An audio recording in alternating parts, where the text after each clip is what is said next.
everybody. Welcome back to my channel. Thanks so much for tuning in. My name is Dana Trupiana, and I cover infamous gangsters in a true crime-like format.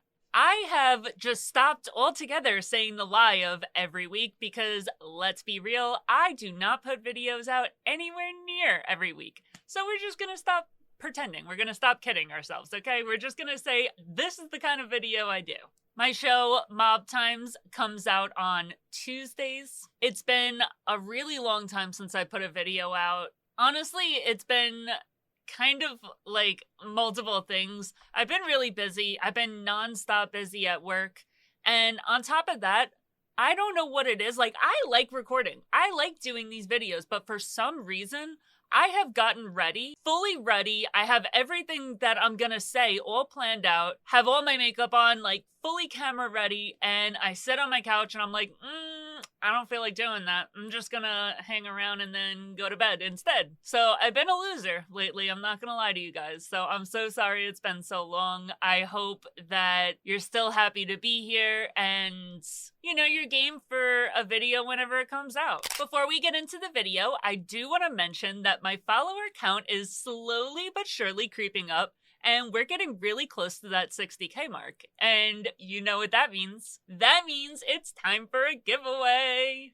Once I hit 60K, I'll do a giveaway where I give one of my followers $100. I've done it every time I've hit a 10K milestone in my follower count, and this time is no different. We're just gonna keep on keeping on. Going live and doing the giveaways is probably my favorite part of having a YouTube channel. So even though it can definitely get stressful when there's like a mix up of there's IDs and there's people saying everything is fake and blah, blah, blah, blah, blah. At the end of the day, I don't really care. I like interacting with you guys. I like doing giveaways, so I'm going to continue to do it. I think that I've gotten it down to a science at this point, so let's rally those followers. Let's hit that 60K so I can do a giveaway and transfer one of you guys $100. Okay, so I am going to do my damnedest to get every single thing that I need to say into this episode. I don't want to do a last part. I was kind of thinking that I was going to do this part and then a whole second part of like the conspiracy theories and what I actually think happened. But what I'm going to try to do is get it all into one part so that we can move on to Anthony Center, because that man has been out of jail for mad long, and I really just kind of want to go over him. Like, I really want to talk about that, so that's what we're doing. We're hoping we can get this all into one part. It may be a long video, I'm not sure. But hey, I've had a lot of people tell me that they listen to me while they're on their way to work, or while they're driving for work, or while they're cleaning. I'm more than happy to provide some entertainment during your mundane tasks, so, you know, whatever. Who cares how long it takes? So now that we've gone over every single detail of the trial and what the public was served on a silver platter, let's take a look at some of the theories of what could have happened to Nicole Brown Simpson and Ron Goldman if it wasn't just a flat-out case of O.J. Simpson killed her and that was that.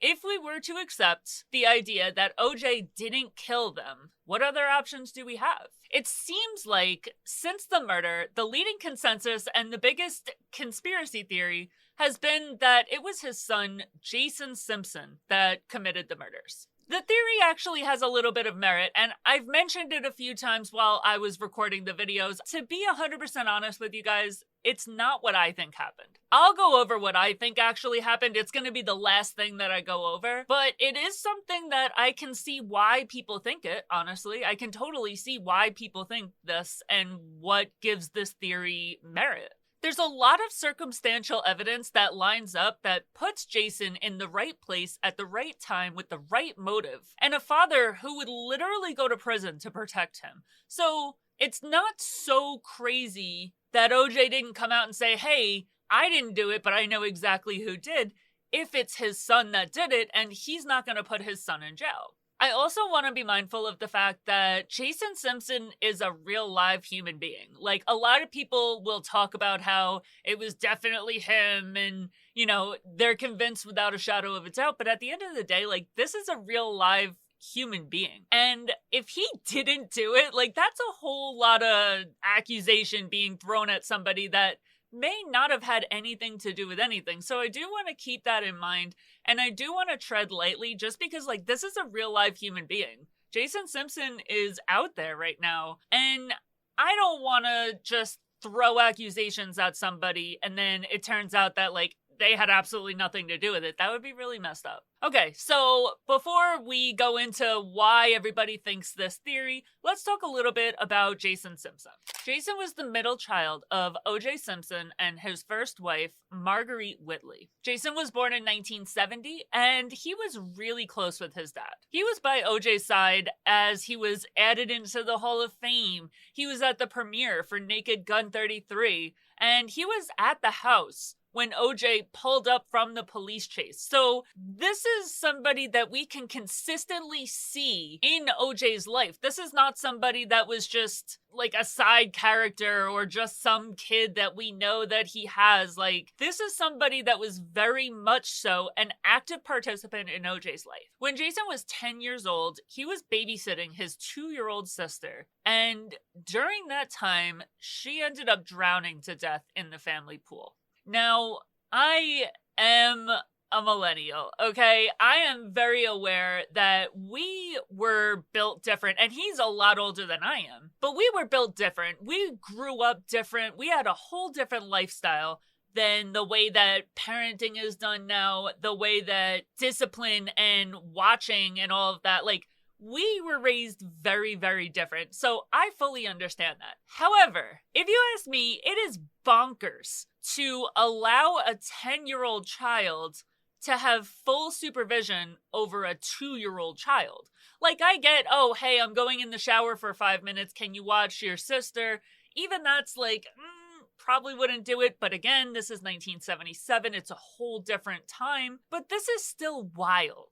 Like, no 10-year-old has any business babysitting a 2-year-old and being the sole person responsible for their well-being. So I do want to mention that. I think that's absolutely bonkers. O.J. Simpson never one time in his entire life discussed Aaron's death publicly.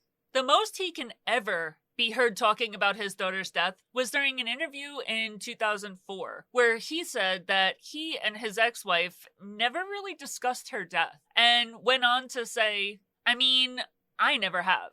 You know, I don't want to discuss it. It's sad that it happened. It was a tremendous loss. We dealt with it. We moved on. So now, Jason was obviously born to a very famous father, but as he grew up, as much as he was attached to his father, he wanted to be a huge part of his father's life, he really shunned the spotlight. He wanted nothing to do with fame and publicity. He did not want to be a public figure. He was never one that was, like, excited about fame. There's very few instances of any kind of interviews or public sightings or anything of him. He's always just been very keeping to himself. And that's why I said what I said in the beginning. It's like, this is a real human being that I want to be careful. As much as I'm trying to explain the theory and why people think this way, this is a real life human being. And on top of that, this is a real life human being that has never wanted anything to do with publicity or anything. So the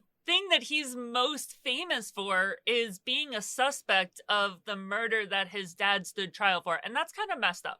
So that's why I say, like, I don't really want to come too hard for him because he never really did anything. Like, he was just born into a family where his father was famous and he wanted to be a part of his father's life. But there's absolutely nothing wrong with that, and 99.9% chance he really never did anything. Like, realistically speaking, I don't think he did this, but a lot of people do, so I'm gonna explain to you why they think that way. So when Jason became older, he became a professional chef. So now that we know who Jason is, why is it that so many people believe that it was actually him and not OJ that killed Nicole and Ron? Before I get into this, I do have to say that I don't think that there's ever been an official investigation into Jason himself or the allegation that he is actually the one that carried out these murders. A lot of the information that I'm reiterating here comes from opinions, websites like Reddit, private investigators, news articles. Nothing has come from the police. So nothing that I'm saying can be definitively proven right or wrong, fact or fiction. It's never been fact-checked. It's never been officially investigated. That being said, let's get into what the public at large has to say about Jason and his potential involvement in these crimes. Now, to start off, a lot of people point to his younger sister's death as a sign that there's something off about Jason. Jason was the only person in charge of that little girl, so when she drowned, he was the only one around.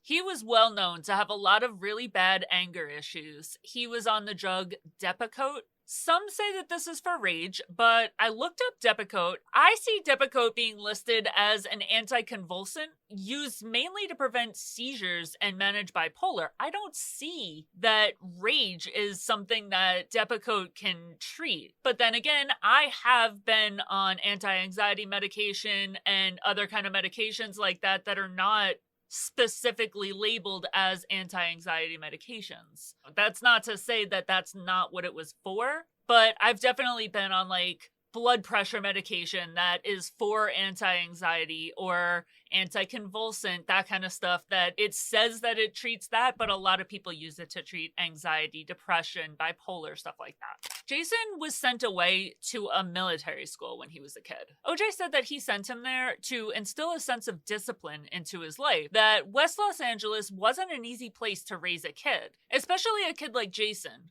who was well-liked and had a lot of distractions at the Crossroads private school that he had just previously attended. Now, personally, I would bet dollars to donuts that there was way more to it than that. Like, it wasn't just, oh, he had distractions. Something went on that made OJ put him in a military school. That's a pretty drastic step to take. That's not to say it's because he was violent or anything, but it was definitely not because he had distraction. Jason is said to have a violent history. Apparently, he has multiple cases of assault with a deadly weapon, and the fact that OJ took the step to put him in boarding school or military school seems to just echo that idea.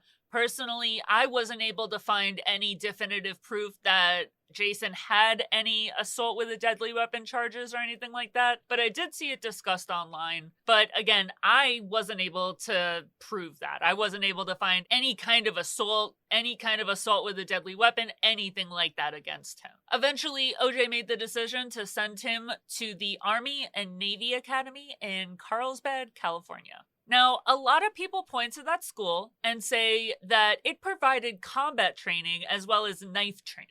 I searched and searched. I searched high, I searched low. I kept looking. I could not find one place online that says that there was any kind of training in knife fighting or combat training or any kind of fighting in general at this school. So I think that people that use that argument, they kind of just take the stance of like military equals violence. And that kind of pisses me off just because like I'm a vet.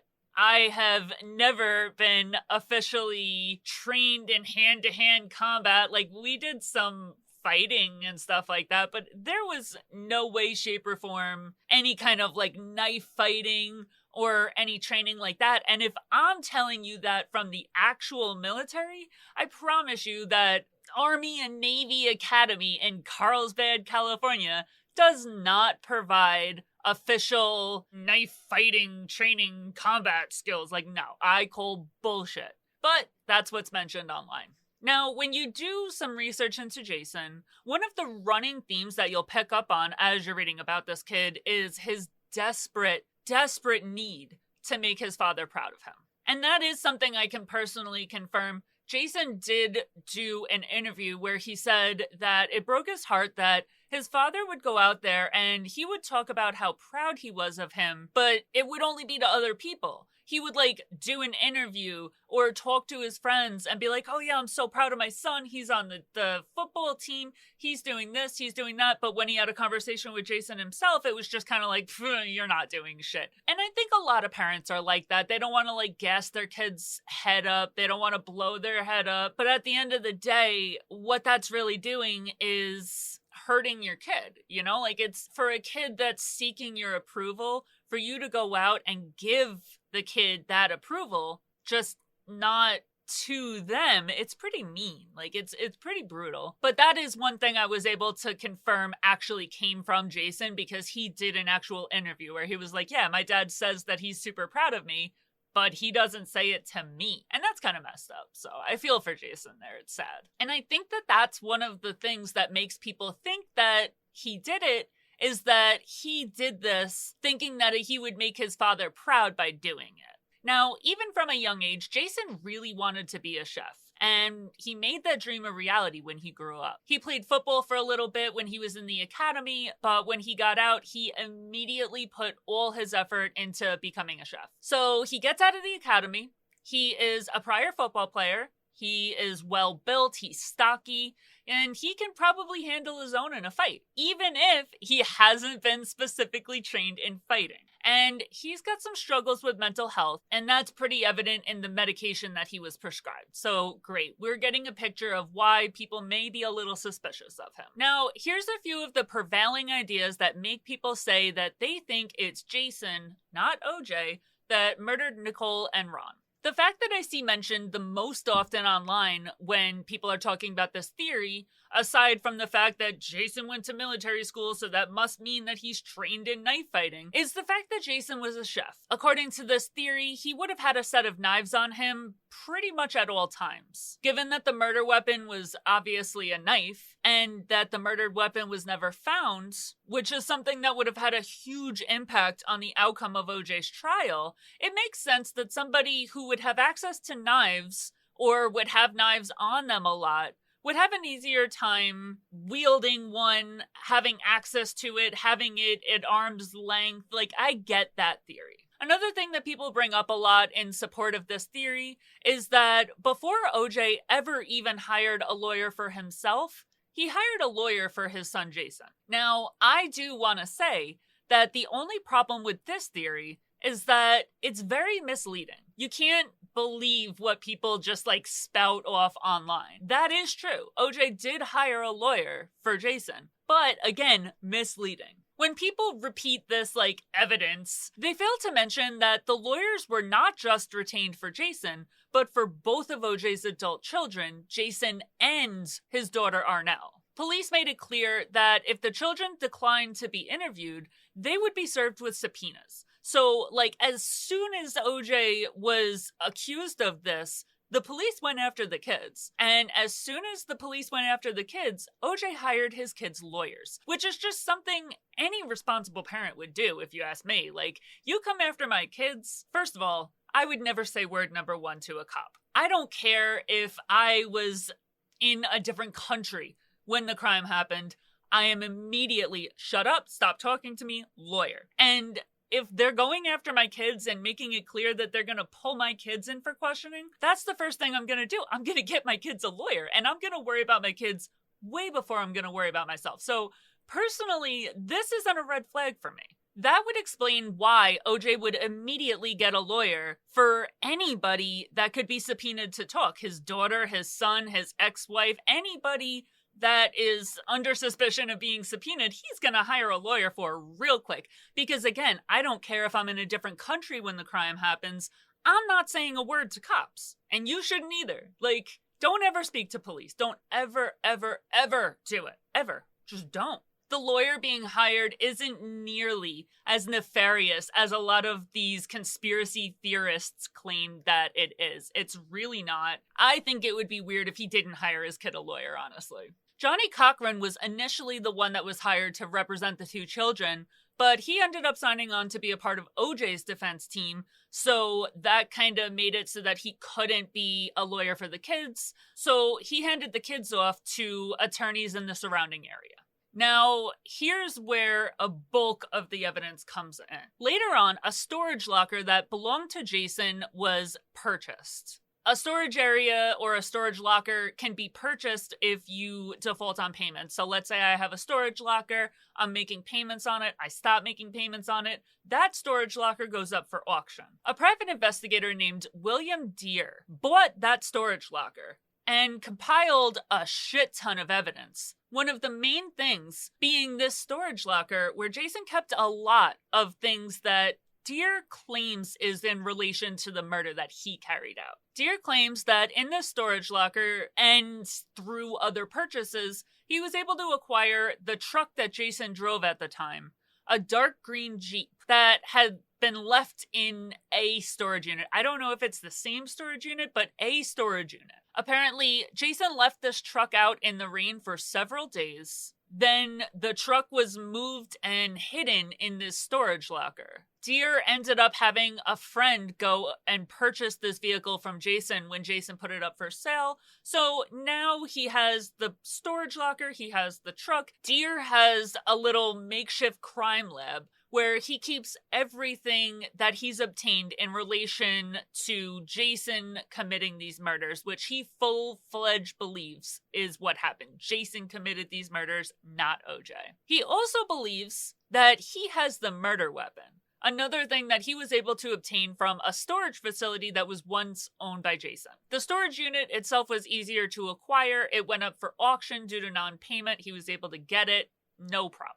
In the storage unit, Deere says that he found a box, and in this box, he found what he believes is the murder weapon, which was a knife that was found at the bottom of the box. The thought to be murder weapon, a double-edged Gerber Mark V knife, matches the wounds that were found on Nicole's head that were thought to be obtained by the butt of the knife that was used to cut her throat. So, according to cops, there's a knife, they cut Nicole's throat with it, and then they hit her in the back of the head with it, whether before or after. That's where this wound on the back of her head comes from. And according to Deere, this knife that he has, the Gerber Mark V knife that he acquired from Jason's storage locker, matches that wound perfectly. This knife has Jason's initials carved into the sheath of the knife. When Deere talks about the theory that Jason committed these murders, he talks about Jason's prior history of violence, saying that at the time of the murders, Jason was on probation for assaulting his prior employer with a knife, that he had previously had a stint in a psychiatric unit with 3 suicide attempts on himself, and that he had attacked 2 different women in the past. Once again, I have looked for evidence of any of the shit that Deere claims. I personally haven't been able to find it, and I'm usually able to find, like, most things that are verifiable. So the fact that I'm not able to find any of this, it kind of means something. According to Deere, there's also a lot of evidence that fills in gaps that were left from OJ's trial. For instance, the knit cap. Yes, it looks like the one that OJ had worn on the reality TV show, but why was none of OJ's DNA on that knit cap? Why were there hairs found that were on that cap that matched an animal, but the animal didn't belong to Nicole or OJ?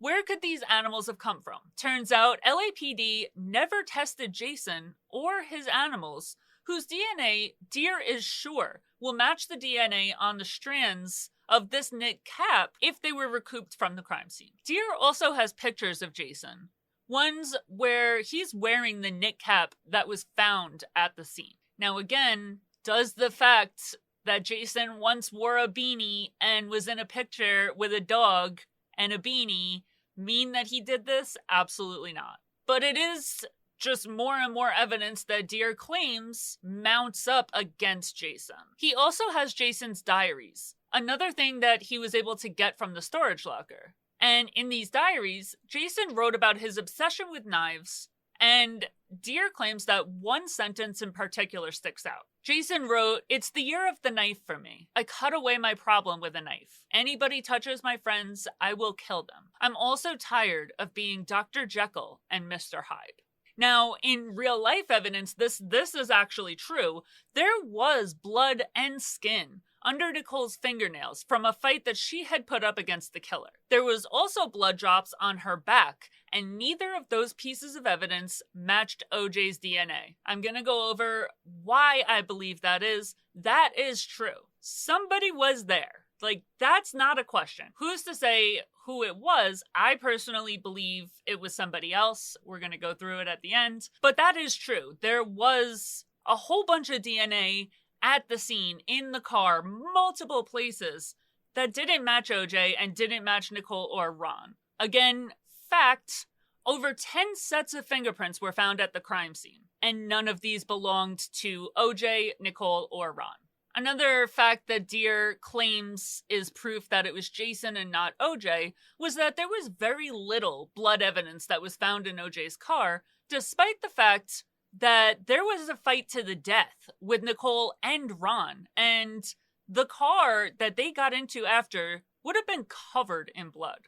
According to Deere, Ron Shipp actually testified that Nicole had told him that Jason had been stalking her. Now, honestly, this is on me. I have not gone and watched Ron Shipp's full testimony to see if that's true, if he actually said that. I cannot sit through like 80 hours of the actual case and testimony and all that. I just can't. So Deere says that Ron Shipp said that. I'm not going to confirm or deny that actual fact. That's just what Deere says.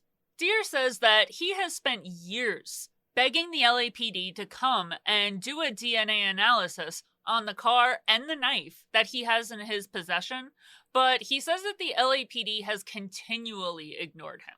The theory as to why Jason killed Nicole goes like this. Originally, the night that Nicole was killed, she was supposed to go into Jason's restaurant to get dinner for her and her kids the night of her daughter's recital, I think it was.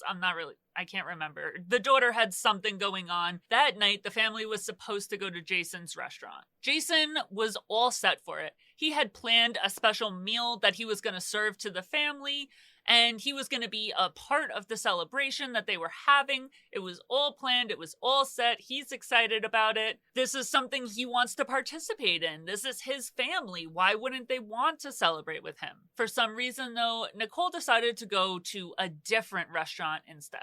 Now, Jason's disappointed. He had this whole thing planned out.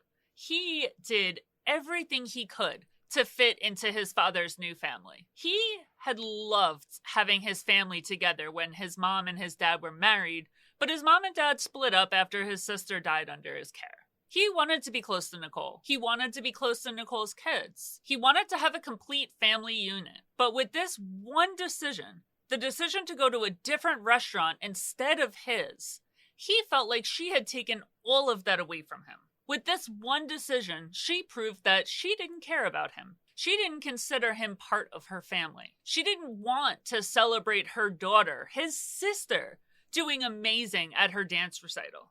So he was going to go confront her. Only a few weeks ago, Jason had admitted himself into a psychiatric hospital. He was out of his medication, and this medication is what kept his intermittent rage under control. Now, I will say this. Anybody that's ever been on psych meds will tell you, I personally can attest to this, if you have a break in your psych meds, any break for any amount of time, it's going to have a serious impact on you for weeks. It doesn't just go away. You don't just have 2-3 days that you're out of your psych meds and then, you take it and everything bounces back. Psych meds take weeks to get up and running and get your body regulated, and you have to be on top of those meds. Getting off of them for any amount of time deregulates you and sets you back in your entire treatment. But it's okay. It's okay. All he wanted to do was talk to her. Maybe yell at her. Maybe accuse him of trying to put a wedge in the relationship between him and his sisters. Maybe let her know that he knew she didn't care about him. One fact that is known is that Jason lied on multiple occasions about where he was the night of the murder. It's also known that he never actually clocked out of work that night, and no one at his job, no one at his family, I'm talking no one, had any idea where the hell he was during the time of these murders. And then he pulls up to this girl's house, and there is a man there. So that's why she didn't come, because she was stepping out on his dad. Sure, her and his dad were split up, but Jesus Christ, it just happened. They were just together. She just could not wait to fall back in the sack with somebody else. And that, ladies and gentlemen, is what leads to a 5'11", 235-pound, 24-year-old man with rage issues, daddy issues, and hurt feelings to murder his stepmother. So we've gone through the theory that Jason did it. This theory, and this isn't even a theory, this is just something I want to bring up real quick. I don't even really want to go into, I had this whole thing planned that I was going to talk about, but I just kind of want to touch on it for a second because I find it super weird. So you can go in, it was actually recently, I would say within the last like 2, 3, maybe 4 or 5 months, it was released a lot of the FBI paperwork that they had put together against O.J. Simpson.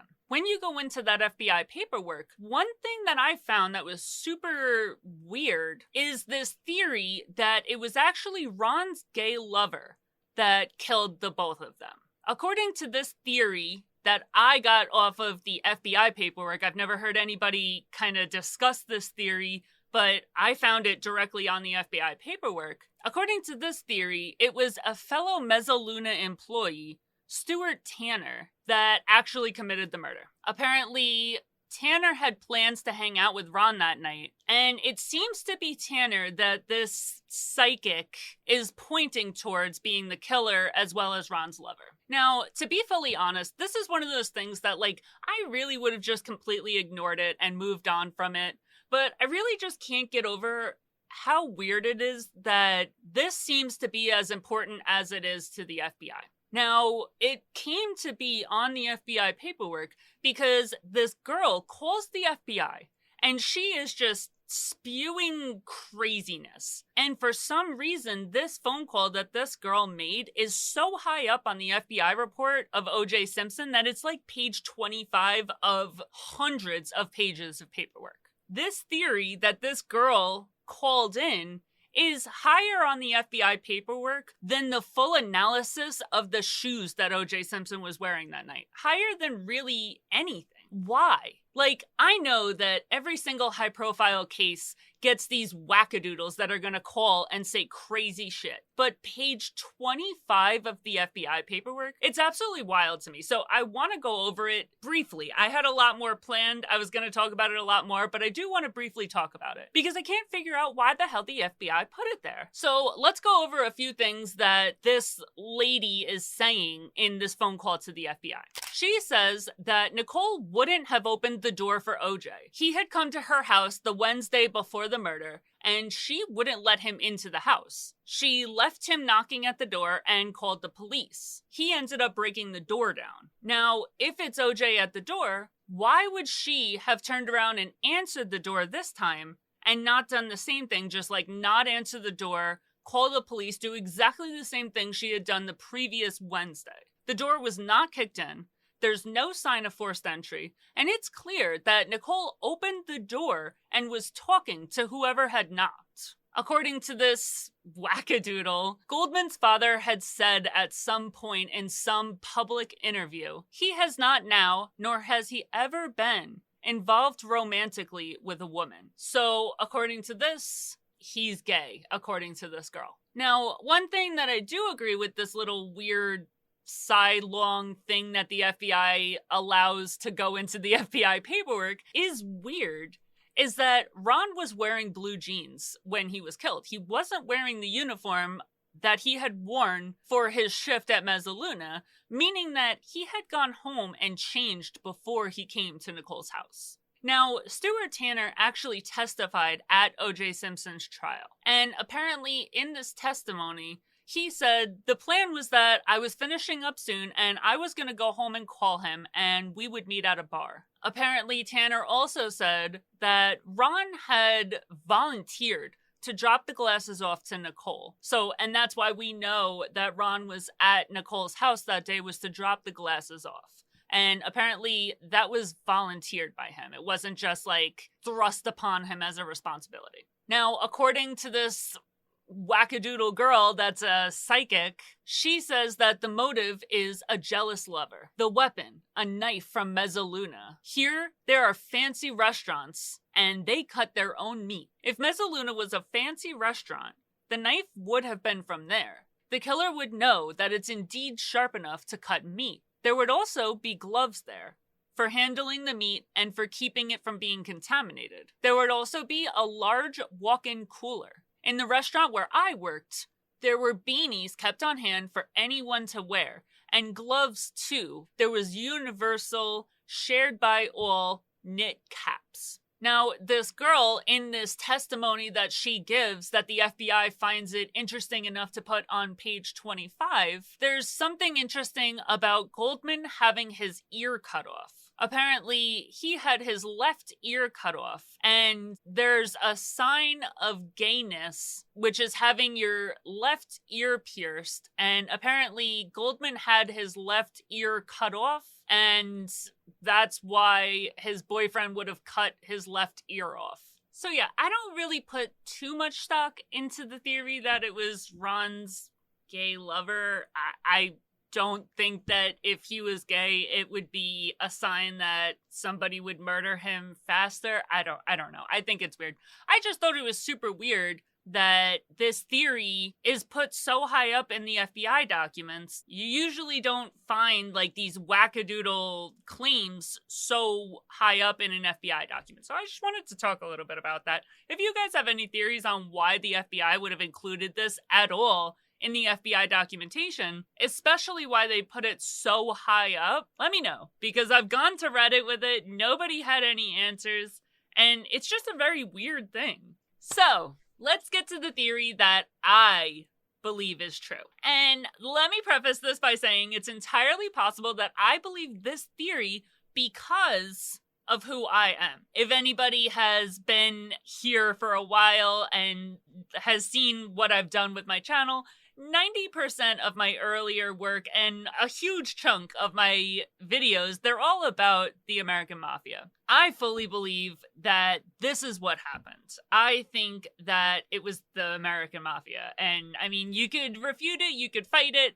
I personally think that's what it is. And again, I don't know if it's because of who I am, my background with the Mafia, my interest in the Mafia, but personally, that's what I have found to be the most plausible as to what actually happened here. Because I truly believe that this is fully what happened. So let's go over a little bit about why I think it was definitely the Mafia that was behind this and where this comes from. In interviews after the not guilty plea, OJ says that police never properly investigated Nicole's murder. He claims that if they had, they would have seen that there was a ton of unanswered questions about Faye's drug use and the people that delivered those drugs. Simpson and his defense team said from the very beginning that it was actually drug dealers that killed Nicole and Ron, not OJ. I don't believe that. I fully believe that it was OJ. I just don't think OJ was alone. The defense team claimed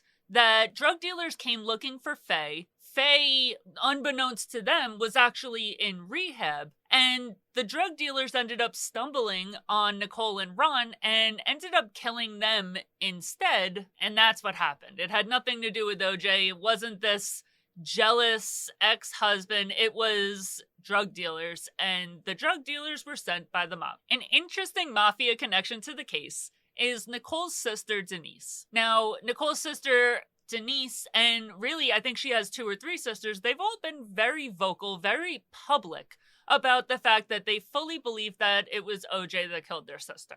They've done interviews and documentaries, and I've heard that there's a documentary out there that the sisters made with Netflix. I didn't see that. The one I saw was like Made in America or something like that. But I heard that there was a documentary where Nicole's sisters testify in this documentary, but they were very involved in Nicole's life. Like, Nicole's sisters were probably the closest people to her. So when I say that there's a Mafia connection with her sister, it is almost implausible to think that what Nicole's sister is doing would have nothing to do with Nicole. Like, if her sister was doing something, she probably knew about it, had something to do with it, something like that. So Nicole's sister, Denise, started dating a man named Craig Anthony Fiato, or Tony the Animal Fiato. Fiato became a member of the LA crime family after he was sponsored by Jack Locitro, consigliere of the family, and after he had worked under his mentor, Mike Rizzitello, since he was 17 years old. He worked with gangsters that I've spoken about on multiple occasions, most notably Anthony the Ant Spilotro. Others include Handsome Johnny Roselli, Joey Gallo, Peter Milano, J.R. Russo, Jimmy the Weasel Fratiano, and Aniello Della Croce. Fiato became a celebrity after he ended up becoming a Mafia rat, and he put away a shit ton of Mafia guys in Boston and Los Angeles. A book titled The Animal Hollywood, Anthony Fiato's Life in the Mafia, was written about his life and his experience in both the Mafia and the O.J. Simpson trial. Now, this isn't even a part of the whole conspiracy that I'm about to go down right now, but this is actually true. Denise Brown is seen in many pictures with Fiato, and even though she denies dating him, she's been linked with him repeatedly, and it's pretty well known that the two are connected. And how would that happen? Tony the Animal was called at the OJ trial by the defense team. He was called to discredit Philip Van Natter, the lead detective on the case. Tony and his brother Larry testified that Van Natter immediately assumed that OJ was the killer, even though Van Natter had always said that he did not immediately suspect OJ. Fiato was having conversations with Van Natter about OJ's case, maybe because he was a rat who was working with Van Natter on putting Mafia guys away, and they casually just decided to start discussing the OJ case. I really don't know. I don't know how he got all mixed up in this, but he did. The Fiato brothers testifying is probably the only part of the OJ trial that wasn't televised. They were in WitPro, and they expressed that they had a fear for their safety if they were seen or heard testifying, so audio and video recording was not allowed while these two and their FBI handler testified for the defense. The FBI handler testified that he overheard Van Natter telling Larry that he thought Simpson did it, and that he and Mark Fuhrman climbed the wall into OJ's property. Now, we all know that Van Natter and Fuhrman testified and claimed that they climbed the wall at OJ's property because they saw blood on the Bronco and they thought somebody was hurt, so they climbed the wall to make sure everybody was okay. But that's why the defense called up the Fiato brothers. The Fiato brothers testified that that was not the case, that Van Natter actually thought that OJ was a suspect from the minute he found out about the murder, and that is why he illegally went onto OJ's property without a warrant, which led to them discovering the second glove in OJ's backyard. So I'm not sure if this is the only thing that Fiato was on trial and accused and became a rat for, but one of the main things that Fiato had been on trial for was the murder of Frank Christi, an actor that portrayed a mafioso in the Godfather movie. Now, Christi was kind of like typecast as a bad guy mafioso. Like, think about like Robert De Niro or Joe Pesci. Like, he was kind of like that. He played in a lot of mobster movies and just had a specific role that he played, and he played it well. And it started to show in his real life, which we see a lot with these kind of actors. A lot of the time, you'll see stuff like that start to pop up in their real life, too. They come to be known as a gangster or a mafioso, and somehow, some way, pretty soon after, they start consorting with real gangsters and mafia members. When Christi was arrested for his part, I'm not sure if he had it on him. It had something to do with an undercover detective. I don't really know. I know that there was over $100,000 in counterfeit money, and he was arrested for it. And during that trial, a judge turned around and told him that he was letting his acting roles bleed into his real life. On July 9th, 1982, Christi was heard by neighbors begging for his life, asking, "What did I do? What did I do?" with his hands up. He was killed in a barrage of 12 bullets, And everybody was kind of like, all right, well, he had this little scheme with the counterfeit money. He was getting involved with real life gangsters. Someone went at him. But it was just kind of like up in the air, and nobody really knew what actually happened. Over a decade later, Anthony Fiato was arrested and tried for Christi's murder. Fiato turned rat and turned police in the direction of another Hollywood producer, Norman Friedberg. Apparently, Christi had slept with Friedberg's girlfriend, so Friedberg paid $2,700 to two men who were caught, tried, and convicted of life sentences after Fiato turned police in the right direction over a decade after the murder. Friedberg was tried, but his trial ended with a hung jury, so he was good to go. He just kind of went and lived his life and chilled. So yeah, we really don't care about that. What we care about is that Denise was dating Anthony Fiato. So that is one verified without a shadow of a doubt. I mean, she claimed that she never dated him, but there's too many pictures of the two of them, like, side by side, holding hands. Something was going on. Another verified without a doubt, no questions asked, fact connection with the Mafia is Al Cowlings. Now, I've talked about Al Cowlings multiple times throughout this series. He is OJ's best friends. They've been friends since they were little kids. You know, the one that was driving the Bronco during the famous cop chase? That Al Cowlings? He was pretty involved in the Mafia. Al Cowlings was a bodyguard and driver for Joey Ippolito. During the trial, multiple sources tracked down these ties, proving phone calls between Ippolito's restaurant and Simpson's home. And we assume that the connection was Al Cowlings because there's newspaper articles, there's multiple sources that 100% without a shadow of a doubt prove that Al Cowlings was the bodyguard for Ippolito.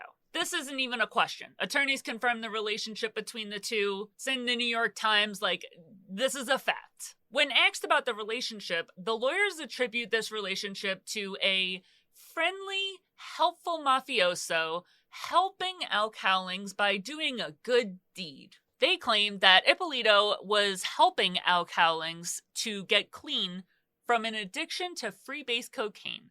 And that's why Cowling was willing to stand up in front of an attorney and vouch for Ippolito, begging a judge to grant Ippolito bail when he had been arrested the prior year on drug charges. So don't tell me that there's no connection, because Al Cowlings literally stood before a judge and was like, please don't send my bestie to jail. Like, this is on paper. It's proven. Don't tell me it didn't happen. Yes, it did. There's court documentation. I feel like I just got really aggressive there and nobody actually told me anything, so sorry about that. So, okay, there's a relationship between Denise and Anthony Fiato. There's a relationship between Al Cowlings and Joey Ippolito. We've confirmed this. The drug charge that Ippolito was arrested on, he was sentenced to 10 years, alongside Ronald Lorenzo, a Bonanno family mobster. They were arrested after an FBI investigation dubbed Operation La Cima, or Los Angeles Sicilian Mafia, and when they went to arrest Ippolito, they went to Ippolito's apartment. When they got there, Ippolito was able to escape the apartment so that he wouldn't be arrested right then and there. But when they entered the apartment, lo and behold, they did find somebody there, Al Cowlings. This arrest happened 1 month before Nicole's murder. Ippolito and Lorenzo were sentenced to 10 years in prison, and they were given a date to report to jail. Ippolito, a member of the De Cavalcante family, went on the run and decided that he didn't want to do the 10 years and became a fugitive. 1 month later, he was still a fugitive and free when Nicole and Ron were murdered. So right there, beyond a shadow of a doubt, we've proved 2 concrete connections between the families. We've got Al Cowlings, who is the bodyguard and driver for notorious mobster Joey Ippolito. And we've got Denise Brown, who is, I don't know if they're dating, I don't know if they're friends, but they're seen together all the time. He's holding the small of her back. They're cited multiple times out with Anthony Fiato, a very well-known American mafioso. Another thing that's going to drive this even further is a whole situation that kind of kicks off what I personally think happened.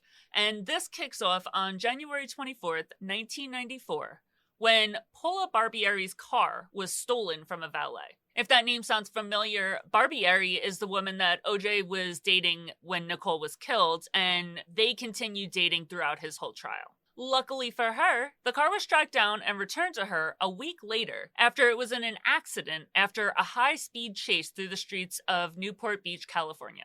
The chase ensued after the thief and driver hit two cars in like a hit-and-run style, ended up shooting himself in the leg during the chase, and ran from the scene, and cops were able to catch up with him shortly after. The car was being driven by a man named William Waz. Waz, or the car thief, admitted that he had used the car to follow Nicole and track her every move. He told police that he had been hired to follow Nicole, but not by OJ. He wouldn't tell police who it was that hired him, but when they recovered the car, they found a notebook, a 9mm, a bunch of hypodermic needles, porn magazines, and a crack pipe. Now, take note of the date that I just gave you, January 24th, 1994. So this is months before absolutely anything happens, but somebody's arrested, having stolen O.J. Simpson's girlfriend's car to stalk O.J. Simpson's ex-wife.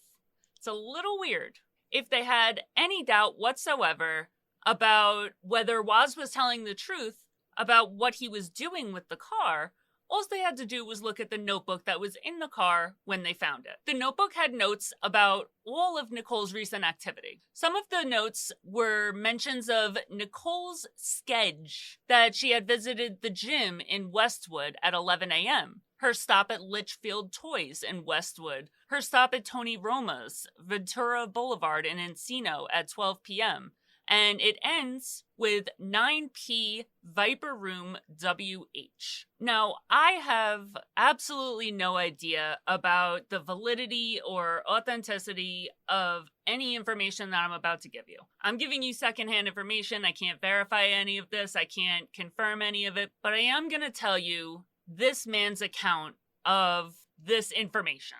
Again, this is not coming from me. I'm just relaying.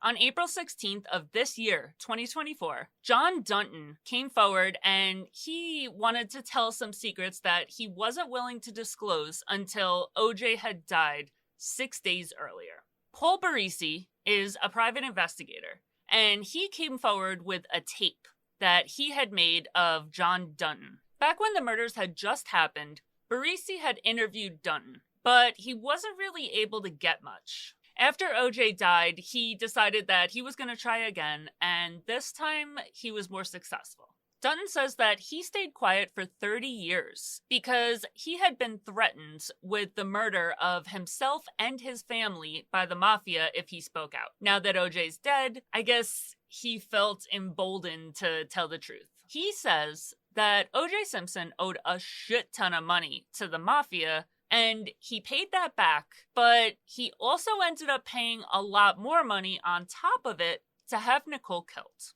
According to him, OJ was there at the scene of the crime, but he was there with 4 other people, mafiosi from the Gambino crime family, who OJ had hired to kill Nicole. Duton says that back then, when the murders happened, he had gone forward and spoken with police. But he says that right after he spoke with the police, gangsters got their hands on him, they pushed him to his knees, stuck a gun in his mouth, and threatened to murder him and his family if he spoke to the police, to a grand jury. If he opened his mouth, he and his family were gonna be killed. Now, on this tape that Barisi came forward with, you can hear Duton telling Barisi that after he spoke with the cops, he was threatened, and that made him shut his mouth. He was never going to move forward with having any kind of talks with anybody after that threat. He said that he had been speaking with the cops about their investigation into Al Cowlings, but because he stopped working with the police after he was threatened, he was arrested and held in jail for 23 days until the California Supreme Court ended up granting his release, which allowed him to not be forced to speak on it. But they tried. They held him in jail for 23 days, trying to force him to speak. Even now that he's coming forward, he's like, oh yeah, O.J. Simpson's dead, I'm okay speaking about it.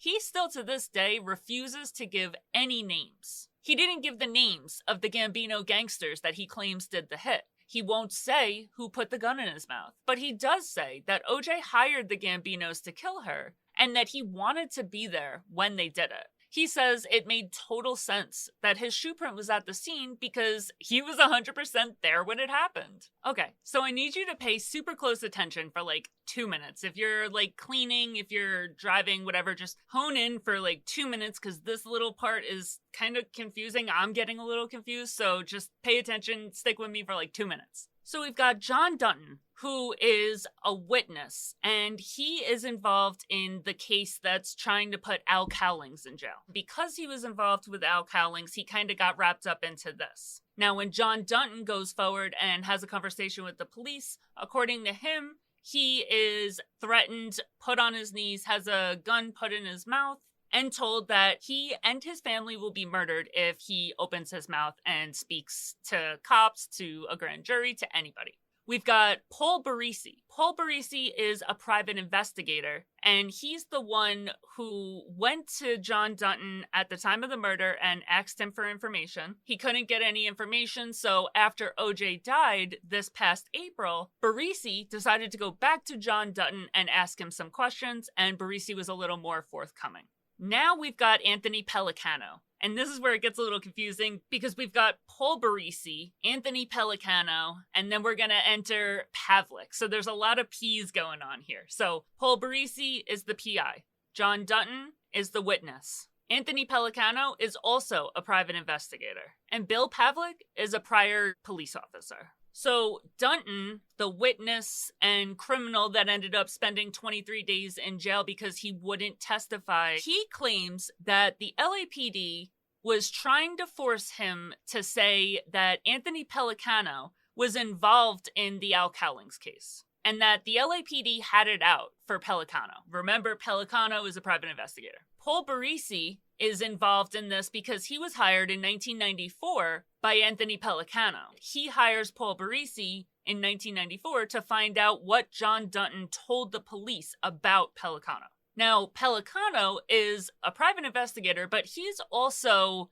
somebody that is accused, theorized, thought of watching and harassing Nicole.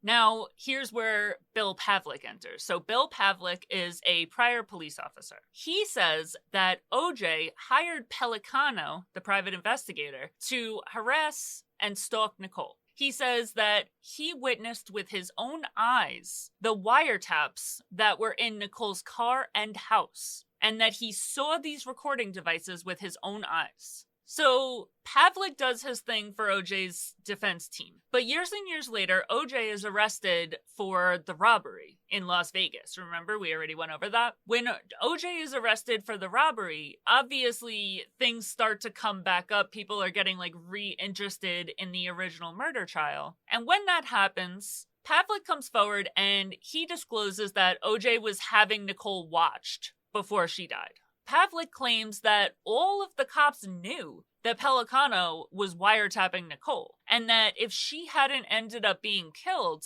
Pellicano's wiretapping would have been exposed a really long time ago because it was so obvious that she was being recorded and tracked and watched and harassed, and this was all just way too obvious. If she hadn't died, she would have discovered it. Pellicano would have been outed. And I think that's just like a coincidence thing. He's not saying like, oh, I think Pellicano killed Nicole to make sure that the fact that he was wiretapping her didn't get out. I think it was just like, yeah, she died, and if she hadn't died, it would have been discovered. But he isn't accusing Pellicano of like being the one that killed Nicole. Now, Pellicano was called to testify at OJ's murder trial, but he ended up getting out of having to testify because he was friends with Chris Darden and Mark Furman. Chris Darden is the prosecutor on the case, and Mark Furman is the racist cop. So because of his relationship with those two, somehow he finagled it where he didn't have to testify at the trial, even though he was called to testify. And he was called to testify because it was alleged that he was shadowing Nicole the night of the murder and that he witnessed the murder.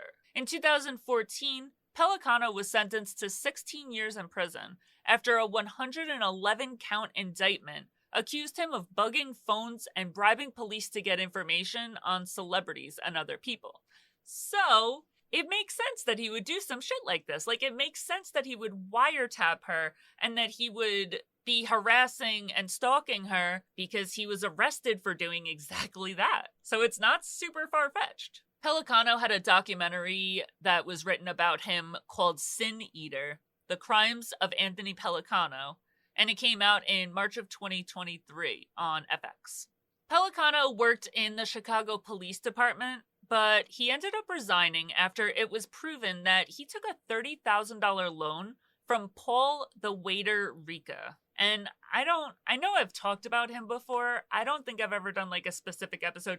Very big in the Mafia. If I haven't done an episode, I will one day. Paul the Waiter Rica is like a big name in the Mafia. After leaving the Chicago Police Department, he became a private investigator. During his time as a PI, some of his clients included Michael Jackson, Arnold Schwarzenegger, Farrah Fawcett, Kevin Costner, Tom Cruise, Roseanne Barr, and Chris Rock.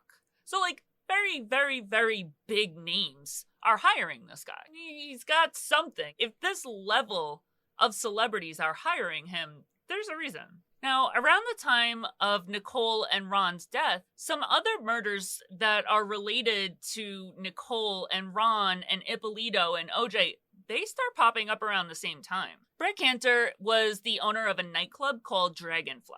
Nicole and Ron both used to go there pretty often. They ran in the same circle and they were pretty well known to be associated with each other. Brett Cantor was murdered on July 30th, 1993. He was murdered in almost an identical way as Ron, cut from behind, stabbed repeatedly on the arms and chest. And Shapiro actually planned to argue that Cantor was killed by the same person that killed Nicole and Ron. But after the LAPD vehemently denied any connection, they thought that it would hurt the case to mention it, so it was never brought up.